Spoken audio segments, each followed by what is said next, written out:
Christmas Eve at the Morrison House in Westchester was always a production.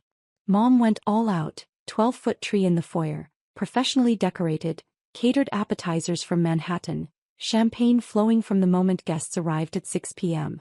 I'd driven up from Brooklyn that afternoon, hitting traffic on the Hutchinson Parkway for 90 minutes. My phone kept buzzing with Slack messages. Our engineering team was doing a late-night deployment. Our sales team had just closed a $3.2 million contract with a healthcare network, and our CFO needed approval on Q1 budget allocations. But none of that mattered as I pulled up to the house in my Honda CR-V. Not fancy. Not impressive. Just reliable. My brother Jake's BMW M5 was already there, gleaming in the driveway like a status symbol. So was Dad's Lexus and my sister Claire's Mercedes SUV. I grabbed my overnight bag and the wine I'd brought. A nice Napa cab, $80, which I knew Mom would passive-aggressively comment on as thoughtful but modest, and headed inside. Rachel. Mom appeared in a red cocktail dress and heels. She looked me up and down with barely disguised disappointment. You wore jeans. I glanced at my outfit, dark jeans, a cream cashmere sweater and boots. Hi Mom. Merry Christmas. We have guests. The Andersons, the Chens, the Williamses. Couldn't you have worn something more festive? I'm festive. I'm here, aren't I? She sighed and took my wine. Well, come say hello to everyone. Your brother just got a promotion. Of course he did. The living room was crowded with family and friends. Dad held court by the fireplace, discussing his latest real estate development, luxury condos in Manhattan. Claire and her husband Brad were showing off photos of their new house in Connecticut. And Jake stood by the bar, surrounded by admirers, explaining his recent promotion to Senior Vice President of Sales at MedCore Solutions. Rachel. Jake spotted me and waved me over.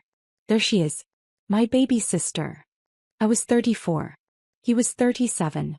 But he'd been calling me baby sister my entire life, usually right before dismissing something I'd said. Hi Jake. Congratulations on the promotion. Thanks. It's been a great year. Just closed a $47 million deal with a hospital network in Boston. Biggest contract in company history. He turned to his audience. Rachel here works in tech. Don't you, Rach? I do. What's it called again? Your little startup. Cloudmedix. Right. Cloudmedix. He said it the way someone might say, adorable. What do you guys do again? Some kind of medical software. We provide cloud-based infrastructure for healthcare data management and analytics. Interesting. So like what IT support? Not exactly. We help hospitals and medical practices securely store, analyze, and share patient data across their systems. We integrate with EHRs, imaging systems, lab results, billing. Sounds complicated, Mr. Anderson interrupted. Is there a market for that? There is. Healthcare data is incredibly fragmented. We help solve that problem. Jake laughed. Rachel's being modest. Her company is basically a hobby, right, Rach? You work from your apartment. I work from our office in Manhattan. You have an office? He seemed genuinely surprised. We do. Near Bryant Park. How many people work there? Like 5. More than that. 10. 15. He was grinning now, enjoying himself. Claire and Brad had joined the conversation along with several family friends. We have 380 employees, I said quietly. Jake blinked. 380? Yes. Doing what exactly? Engineering, sales, customer success, operations, finance. Standard company functions. He exchanged a look with Dad. And this is profitable? Yes. How profitable are we talking? Like break even? Making a few $100,000. I could have told him. Right then.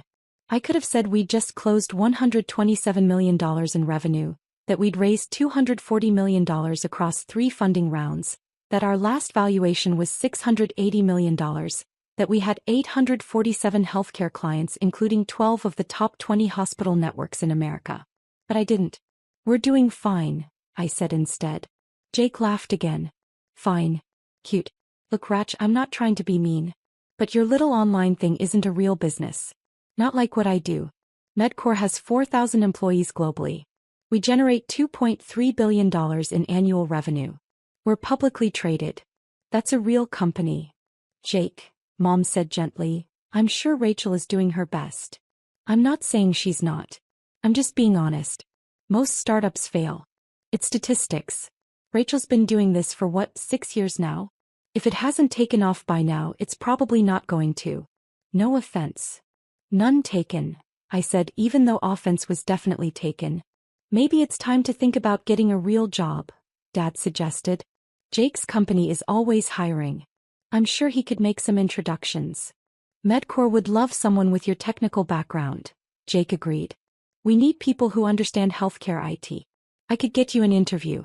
Probably start you at $120,000, $130,000. Good benefits. Stock options. Real career path. Everyone was nodding encouragingly. Like they were doing me a favor. Like I should be grateful. That's generous, I said carefully. But I'm happy where I am. Happy in your apartment working on your little online thing? Claire spoke up for the first time. Rachel, be realistic. You're 34. Don't you want stability? Benefits? A 401k? I have all of those things. Through your startup? Come on. Jake put his hand on my shoulder in what he probably thought was a brotherly gesture but felt condescending. Look, I get it. You're proud. You've put years into this. But sometimes you have to know when to fold. There's no shame in admitting something didn't work out and moving on. Your little online thing isn't a business, Brad added, trying to be helpful. It's a learning experience. A stepping stone. Time to take what you learned and apply it to a real career. The entire room was looking at me with pity. Poor Rachel. Still playing entrepreneur at 34. Still pretending her little hobby was a real company. I set down my wine glass. I need some air. I walked out to the back patio and stood in the cold December night, breathing slowly. My phone buzzed. A Slack message from my COO David Martinez. David, deployment successful. 0 downtime. The engineering team crushed it. Me, excellent. Tell them great work. David, how's the family thing? Me, about as expected. David, they still think you're unemployed? Me, they think I'm running a hobby business from my apartment. David, incredible. When are you going to tell them? Me, I'm not. Let them figure it out on their own. David, you're evil. I love it. I went back inside after 20 minutes. The party had moved on to other topics. Nobody asked where I'd been. The thing is, they had good reason to be skeptical 6 years ago. In 2019, I'd quit my job as a healthcare consultant at Deloitte to start CloudMedix. Everyone thought I was insane. I'd had a 6-figure salary, partnership track, excellent benefits. And I'd walked away to solve a problem that most people didn't even know existed. Healthcare data was a nightmare. Hospitals had separate systems for patient records, imaging, lab results, billing. Nothing talked to anything else. Doctors wasted hours trying to find information. Patients' records were incomplete. Billing was a disaster. I'd seen it firsthand during my consulting work. And I knew there had to be a better way. The first year was brutal. I burned through $90,000 in savings. I lived on rice and beans. I taught myself cloud architecture and healthcare compliance regulations. I worked 18-hour days building a platform that nobody wanted yet. CloudMedix launched in 2020 with one client, a small medical practice in Queens that owed me a favor. We managed their data for $500 a month. Then COVID hit. Suddenly, every healthcare provider in America needed better data systems. Telemedicine exploded. Remote patient monitoring became critical. Data sharing across systems wasn't optional anymore. It was survival. CloudMedix was perfectly positioned. We had the technology, the compliance, the infrastructure. And we could deploy fast. By the end of 2020, we had 47 clients and $2.3 million in revenue. By 2021, we had 230 clients and $23 million in revenue. By 2022, we'd hit 520 clients, raised $85 million in Series B funding, and generated $67 million in revenue. This year, 2025, we had 847 clients, 380 employees, and $127 million in annual revenue. Our Series C round had valued us at $680 million. But my family had no idea. They'd seen my modest apartment in Brooklyn, which I owned outright mortgage-free, but they didn't know that. They'd seen my sensible car, paid cash. They'd seen my casual clothes, comfortable and practical. And they'd decided I was failing. I'd stopped correcting them around year 3. What was the point? They weren't asking real questions. They were making judgments based on appearances. And honestly, part of me wanted to see how long it would take them to notice. To show genuine curiosity. To care enough to ask about my work beyond, how's the computer thing going? 6 years. The answer was 6 years and they still didn't care. 3 weeks after Christmas on a Wednesday afternoon, I was in my office reviewing our Q1 sales pipeline. We had 17 deals in late-stage negotiations, including 3 enterprise contracts worth $10+ million each. My office was on the 23rd floor of our Midtown Manhattan headquarters. Floor-to-ceiling windows overlooking Bryant Park.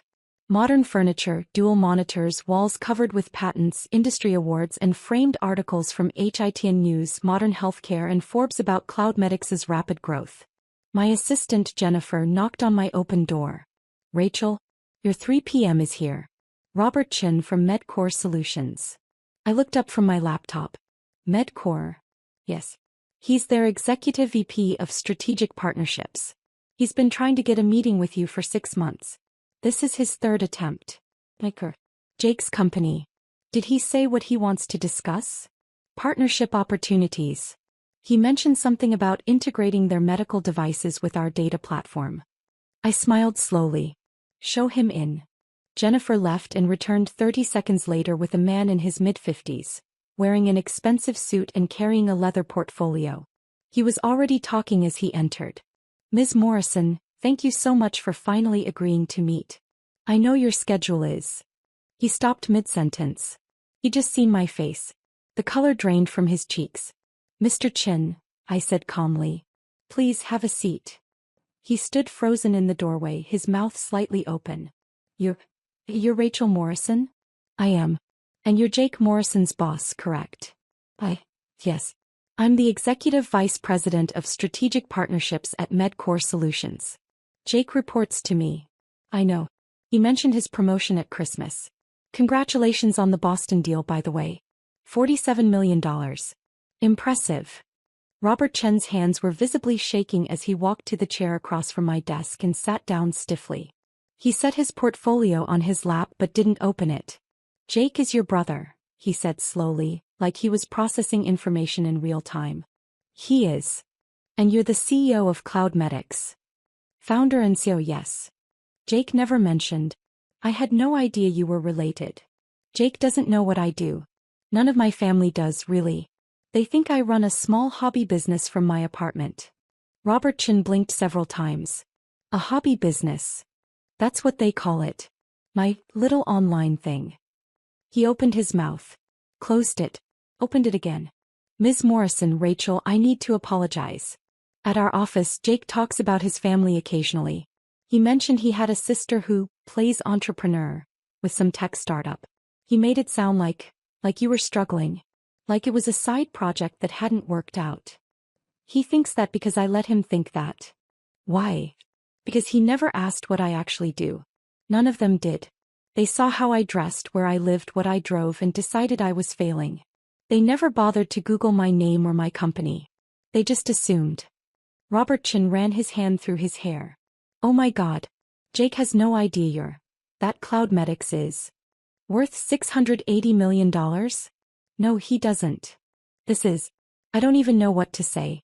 We've been trying to partner with CloudMedix for over a year. We see you as the future of healthcare data integration. We wanted to discuss embedding our device data directly into your platform. It would be huge for both companies."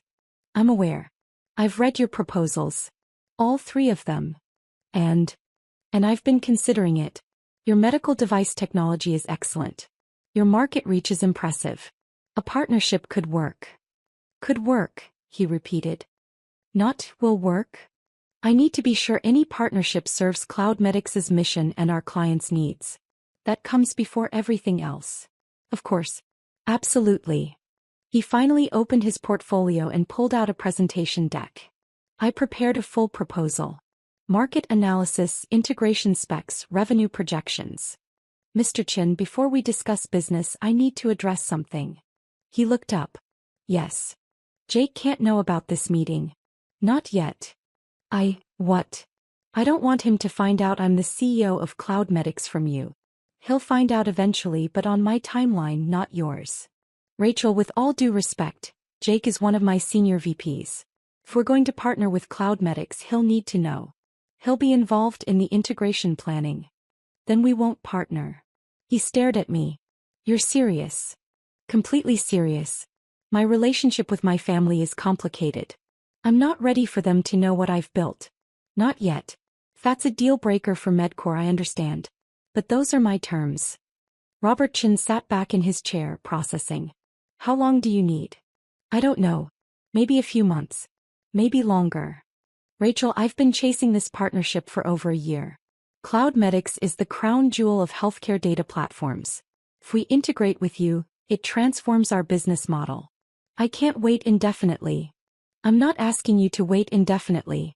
I'm asking you to be patient while I figure out how to handle this situation. And if I agree, if I keep this quiet from Jake and the rest of Medcore's leadership, then we can discuss partnership terms. Not a guarantee, but a real conversation. He drummed his fingers on the portfolio, thinking, I need something in return. Such as a timeline. I need to know when you're going to tell your family. Because eventually this will come out. And when it does, I need to know Medcore won't be caught in the middle of family drama. Fair enough. I'll tell them by April 1st. That gives me 3 months. And if we move forward with a partnership, Jake will need to recuse himself from the CloudMedics integration team. Conflict of interest. I'd prefer that. Robert Chin extended his hand. Deal. I'll keep this quiet until April 1st. In exchange, you'll give serious consideration to our partnership proposal. I shook his hand. Deal. He smiled for the first time since entering my office. Your brother has no idea what's about to hit him, does he? Not even remotely. Can I ask why you've kept this secret for so long? I leaned back in my chair. Because I wanted to see if anyone in my family cared enough to actually ask about my work. To show genuine interest. To look beyond appearances. They didn't. And that told me everything I needed to know about what they value. That's harsh. Maybe. But I spent 6 years building this company while my family assumed I was failing. I learned to succeed without their belief, their support, their validation. That changes you. I imagine it does. He stood up. I'll send over our updated proposal by Friday. Take your time reviewing it. And Rachel, for what it's worth, Jake talks about you more than you might think. He worries about you. He worries about me embarrassing the family. That's different from caring about me. Robert Chin nodded slowly. You might be right about that. I'll be in touch. After he left, I sat in my office watching the sun set over Bryant Park. My phone rang. Jake. I let it go to voicemail. The next morning, Jennifer knocked on my door again. Rachel, your brother is in the lobby. He doesn't have an appointment, but he's insisting he needs to see you. Jake is here. Yes. He looks upset.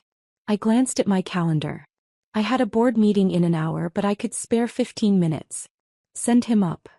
Jake appeared 5 minutes later, looking disheveled. His tie was loose, his hair messy. He walked into my office and stopped dead when he saw the space. What the hell is this? He asked. My office. Please sit down. Your office. He was looking around like he'd entered another dimension. At the windows, the furniture, the awards on the walls. This is your office. Jake. This is where I work. This is. He picked up an award from my credenza. Modern Healthcare Innovation Leader of the Year, 2024? You won this. CloudMedics won it. I accepted on behalf of the company. He set it down carefully and picked up another. Forbes 30 Under 30 Healthcare Technology 2021. You were in Forbes. I was. He found a framed article on the wall. TechCrunch. CloudMedics raises $240 million Series C at $680 million valuation. He read it out loud, his voice getting higher. The company, led by founder and CEO Rachel Morrison, has grown from a one-person operation to 380 employees and $127 million in annual revenue in just 6 years. He turned to face me. What the fuck, Rachel? Language. Don't do that. Don't act calm. He was breathing hard. My boss just called me into his office. Robertson. My fucking boss. He told me he met with you yesterday. He said you're the CEO of CloudMedics. He said you've been the CEO this entire time. He said our company has been trying to partner with your company for a year. All true. Why didn't you tell us? You never asked. That's bullshit. We asked about your work all the time. You asked if I had a job. You asked when I was going to get a real career. You made fun of my little online thing. You offered to get me an entry-level position at your company. That's not asking about my work, Jake. That's dismissing it. He ran his hands through his hair. At Christmas I said, oh God, I said your startup wasn't a real business.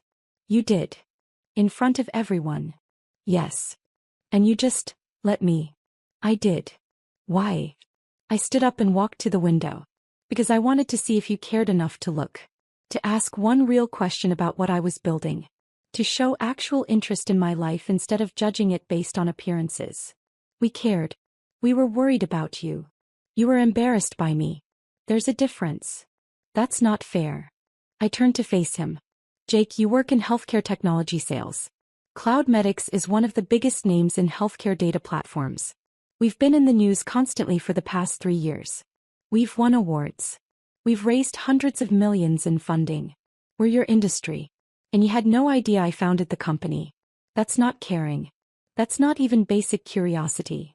He sat down heavily in the chair across from my desk. Oh my God.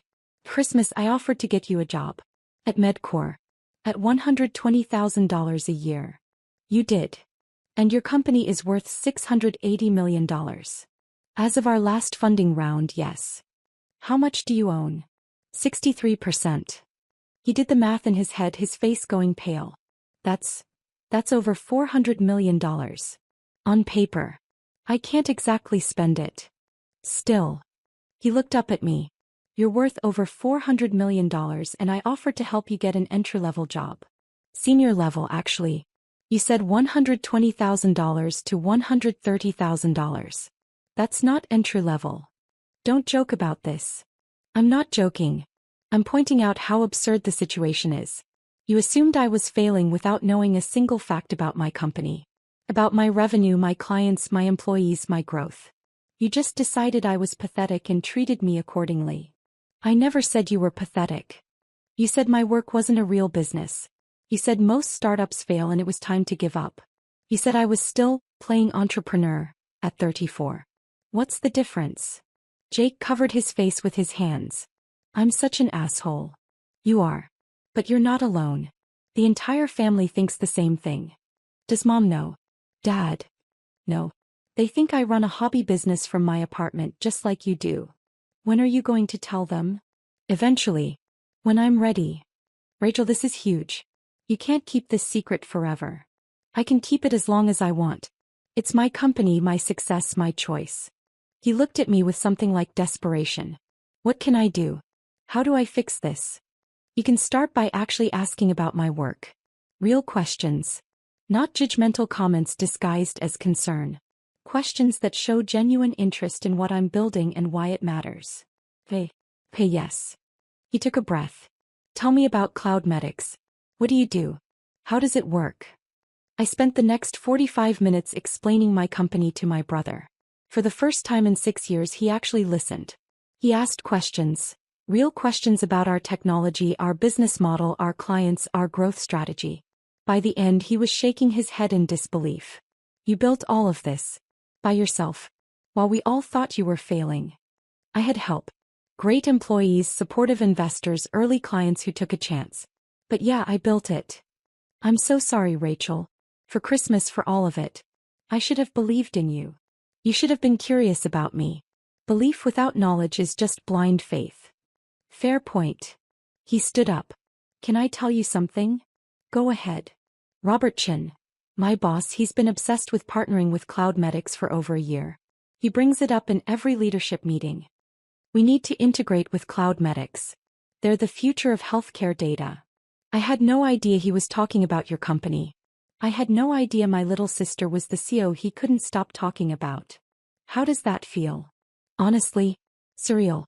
And humbling. And like I've been the world's biggest idiot for 6 years. Only 6 years. I'd say it's been longer than that. He laughed a real laugh. You're going to hold this over me forever, aren't you? Absolutely. I deserve it. He walked to the door then paused. Are you going to partner with Medcore? I'm considering it. Your technology is good. But I need to make sure any partnership serves my clients first. Of course. That makes sense. He hesitated. For what it's worth, I'm proud of you. I should have said that years ago. I'm proud of you. Thanks, Jake. When are you going to tell Mom and Dad? Soon. Maybe at Easter. I haven't decided. They're going to lose their minds. I know. After he left, I sat in my office for a long time processing. My phone buzzed. A text from David Mysu. David, how'd it go with Jake? Me, about as expected. He's in shock. David, is he going to tell your family? Me, I asked him not to. We'll see if he can keep his mouth shut.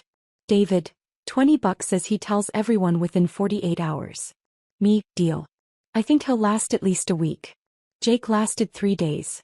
On Saturday morning my phone started blowing up. Mom, Dad, Claire. Everyone calling at once. I let them all go to voicemail. Finally Mom left a message. Rachel Marie Morrison, Jake told us everything. About your company, about your office, about your valuation. Why didn't you tell us? Call me back immediately. I called David instead. You owe me $20, he said immediately. Yeah. Jake cracked. 3 days. I'm actually impressed he lasted that long. What should I do? About what? My family. They all know now. So, let them process it. You don't owe them an immediate explanation. They're going to want to talk. Of course they are. But that doesn't mean you have to drop everything to make them feel better about underestimating you for 6 years. Take your time. He was right. I spent the weekend ignoring calls and texts. By Monday I had 43 voicemails. On Tuesday I finally texted the family group chat. Me. I'm aware Jake told you about Cloud Medics. I'll come to Sunday dinner to discuss. Until then, please give me space. Sunday dinner at my parents' house was the most awkward meal of my life. Everyone was there. Mom, Dad, Jake, Claire and Brad. All sitting around the dining table staring at me like I was a stranger. So, Dad said after 20 minutes of painful small talk. Cloud Medics. Yes. $680 million valuation. That was our Series C round, yes. You own 63%. I do. That makes your stake worth roughly $428 million. On paper. I can't access that money unless we have a liquidity event. Mom set down her fork. Why didn't you tell us? You never asked. That's not an answer. It's the only answer I have, Mom. For 6 years I talked about my company at every family gathering. And every time you dismissed it.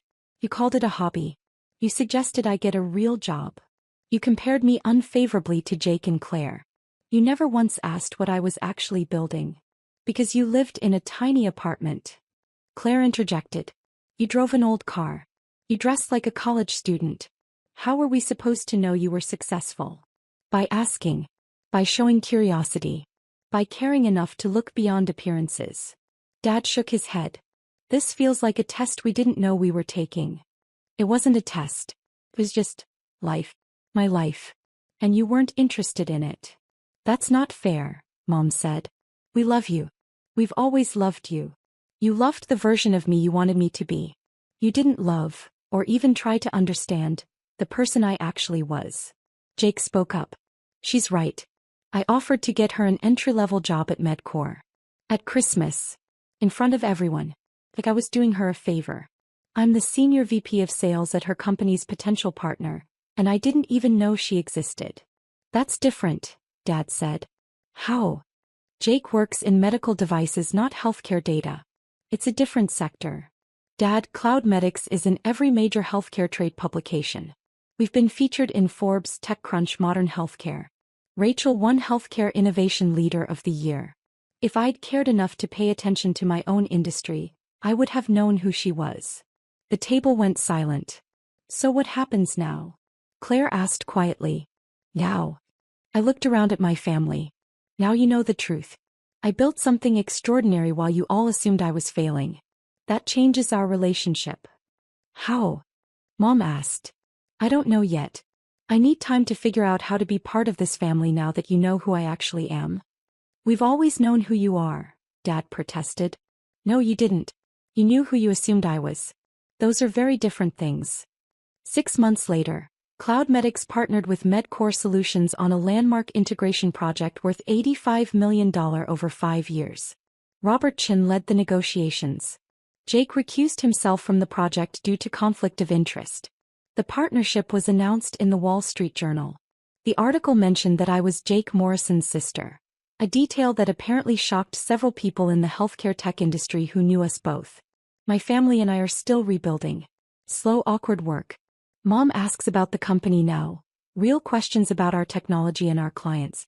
Dad reads every article about CloudMedix and sends me thoughtful emails. Claire and I have coffee once a month where we actually talk, not just exchange pleasantries. Jake became my biggest advocate. He tells everyone at MedCore about his genius CEO sister. It's a little much, but I appreciate the enthusiasm. Last month, Forbes ran a profile on me, the healthcare tech CEO who built a $680 million company in silence. They interviewed my family. Jake said, I underestimated my sister for years. That's my biggest regret. She taught me that quiet competence builds empires. Mom said, we didn't see what was right in front of us. We won't make that mistake again. Dad said, my daughter succeeded despite us, not because of us. That's something I have to live with. I framed all 3 quotes. Not because I needed their validation, I'd stopped needing that years ago. But because they were finally telling the truth. And truth, even delayed, is worth celebrating.